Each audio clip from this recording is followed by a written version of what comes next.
Toyota is up 8% here in the United States year to date. And if you look at the month of October that we just finished, they're up almost 12%, including Lexus.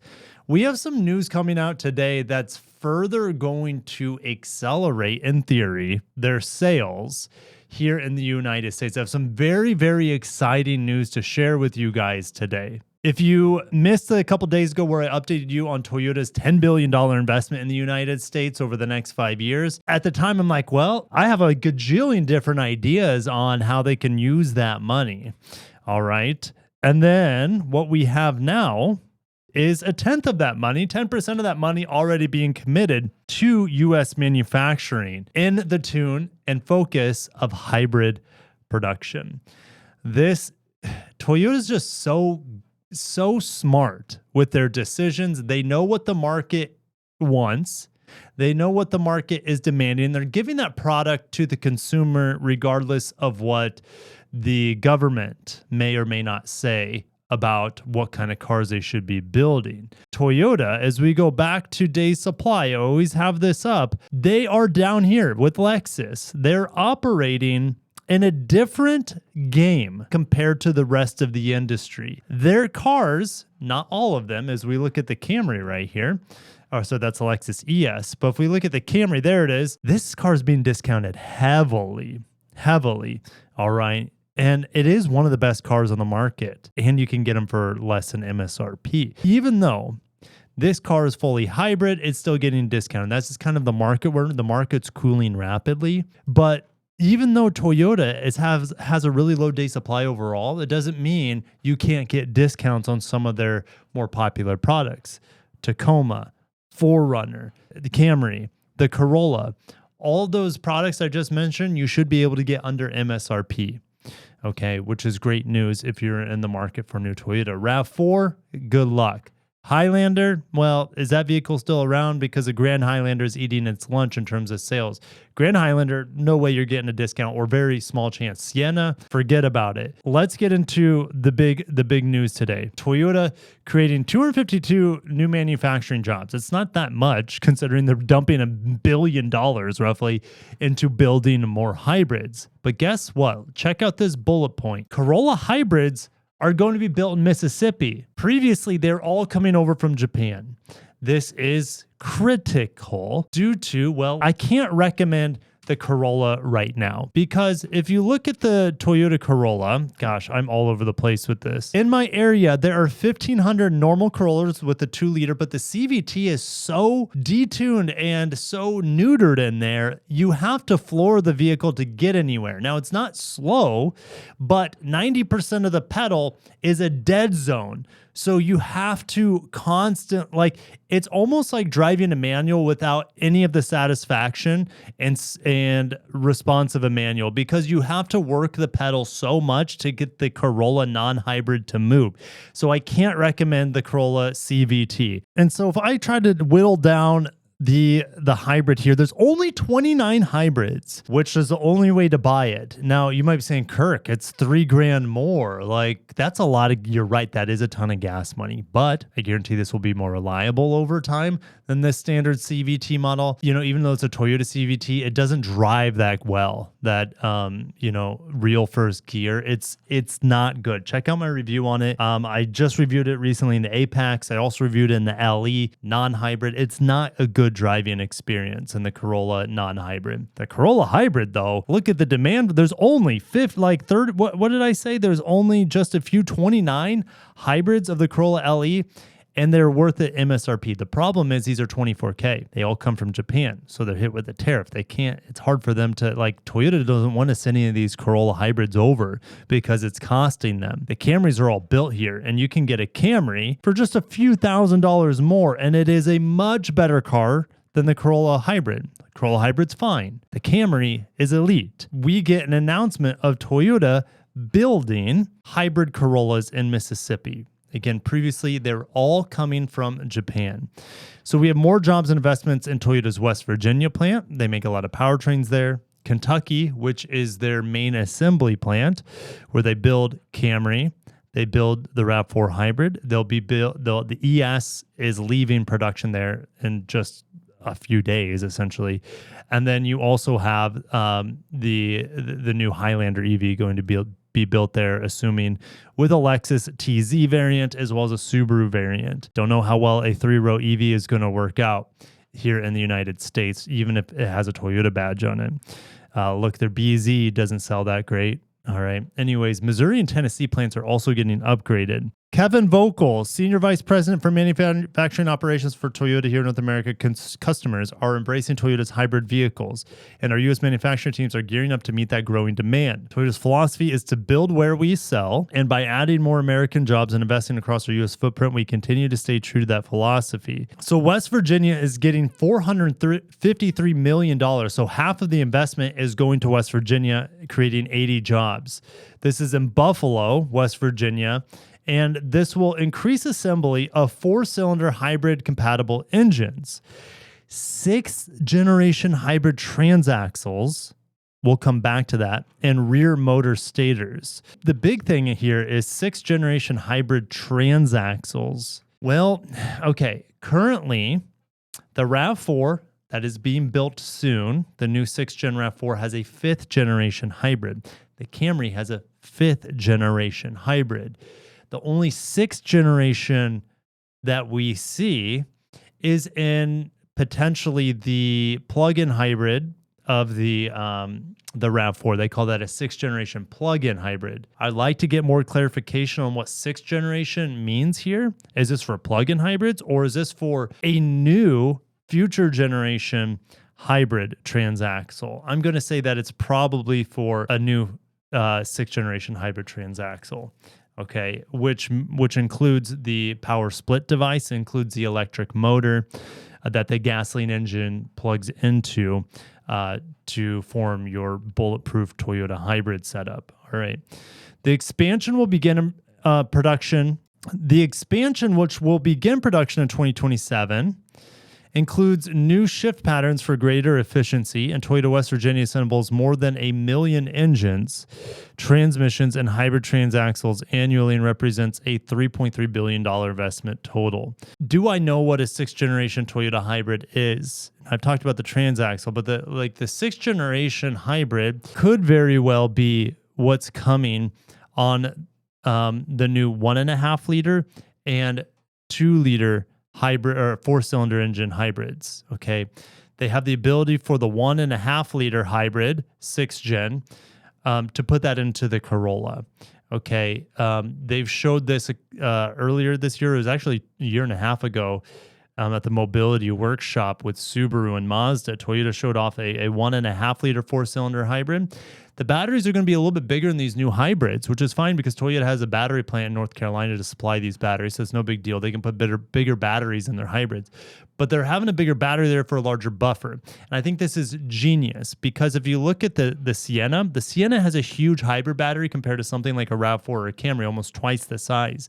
And as a result, even though on paper it has the same hybrid setup as, let's say, the previous generation Camry or RAV4, it gets crazy good fuel economy considering the size and the weight of the vehicle. All right, and I think largely it's due to its oversized battery buffer that it can regen a lot more and also be used for more electric propulsion to help out that 2.5 liter. This is very exciting, very, very exciting. We could see a jump of maybe 10% efficiency versus current 4th and 5th gen hybrids. So let's say, the Camry right now has 45 miles per gallon, which it can get a lot better. You'd be able to see 50 miles per gallon on it. All right. Doesn't seem like much, but not only would you have better fuel economy, but you'd have better acceleration too because of the extra electric propulsion. That's just my theory. Toyota has slides to confirm this. And that's what I think the 6th generation hybrid is. They haven't said it's 6th generation, but I don't know what else would be. All right, let's move on to Kentucky. Over $200 million and 82 jobs there. This is the largest plant globally in Georgetown. and will add 82 jobs and install an all-new machining line for 4-cylinder hybrid-compatible engines, lining off in 2027. The powertrain facility can assemble up to 700,000 units annually. Toyota Kentucky employs nearly 10,000 people and represents an investment exceeding $11 billion. At the Mississippi plant, we'll have a $125 million investment. This is at Toyota Blue Springs, Mississippi. I've driven by this plant when I moved back down to Florida, and that was just by chance that I drove by it. It was pretty cool. This will add the hybrid electric Corolla, making the first electrified Corolla assembled in the U.S. The plant employs 2,400 and represents over $1 billion investment. Could they start building the hybrid electric Corolla there now? It's possible. It doesn't make sense, though, because nowhere in America do they build the 1.8 liter hybrid setup or the 1.8 liter engines that the Corolla hybrid uses. They would have to upgrade the Corolla to the 2 liter hybrid that the Prius uses. I don't think they're going to do that. I think they're going to skip that 2 liter hybrid that the Prius uses and go straight for the new 6th gen 1.5 liter hybrid that I talked about earlier. So when could we see hybrids come out of the Mississippi plant? Where if I were to bet, I would say it's when the next generation Corolla comes down the hatch. That won't be till 2027, 2028. You might be saying, Kirk, the Corolla's old. It should be like being replaced now. But yes, but look at Toyota's commitment here. I covered this a couple days ago. Toyota's extending model life cycles to 9 years on average. All right, that could be happening with this generation Corolla. Don't expect this hybrid to come soon for the Corolla built in the United States. You're going to have to wait probably until 2027 as a 2028 model year. That's just what my gut's telling me. Let's move on to Toyota Tennessee. $71 million, 33 jobs. This is at the casting plant in Jackson. And this is for increased production of hybrid transaxle cases and housings and engine blocks for hybrid vehicles. The investment includes 3 all-new production lines and will increase production capacity by nearly 500,000 units annually. Production on the new line will start in 2027 and 2028. And there's about a $500 million investment there. The hybrid game will continue to grow and expand for Toyota. Obviously, the Corolla sells about 200,000 units annually. Let me pull up my sales sheet here. It's somewhere. Here it is. If we look at Corolla hybrid, currently, it's down on the year. Like I said, it's up on the month, but tariffs play a role in them wanting to bring this vehicle over. But there could be a world in just a few years from now where the Corolla in the new generation is hybrid only. Look, they're increasing 500,000 units of hybrids. That's how I see it. It could be more, but 500,000 units of hybrids, they say in 2027, 2028. Where are all these extra hybrids going to go? The Camry's already fully hybrid. The RAV4 is already fully hybrid. Those are their 2 biggest volume players. All right. What else? Well, they need more Grand Highlander hybrid. Definitely. There's not enough Grand Highlander hybrids out there to satiate the market demand. There's not enough Sienna hybrids out there to satiate market demand. All right. If Corolla goes full hybrid, that's a lot of units right there. So if we look at total Corolla so far this year, it's 201,000 units, but that's after the third quarter or October. So third quarter plus a month. They're going to get to about 250,000 Corollas sold in 2025. 250,000. So half of that 500,000 hybrid volume could be Corolla right there. Also, they need far more Grand Highlander hybrids, as you guys know. Anything else that could be getting sort of hybrid expansion? You got to look at the Lexus lineup too. Then, the Lexus lineup consists of NX, RX hybrids, TX hybrids. So I would expect that sort of expansion to go for more Lexus outside of the Corolla and Grand Highlander. Toyota Missouri, 57 million and 57 jobs. All right, they couldn't trick me on that one. Toyota casting plant in Troy will add 57 jobs and new cylinder head production line for hybrid vehicles. The new line, which will start production in 2027, will increase plant capacity by more than 200,000 cylinder heads annually and bring the total investment to $629 million. So building more cylinder heads. That's great. Toyota is absolutely on a roll. They understand the market. They understand that I love hybrids, and because I love hybrids, everyone else loves. No, they understands that the majority of the market demand right now is going for hybrids. There's no plug-in that you have to worry about unless you get a plug-in hybrid. Not talking about that.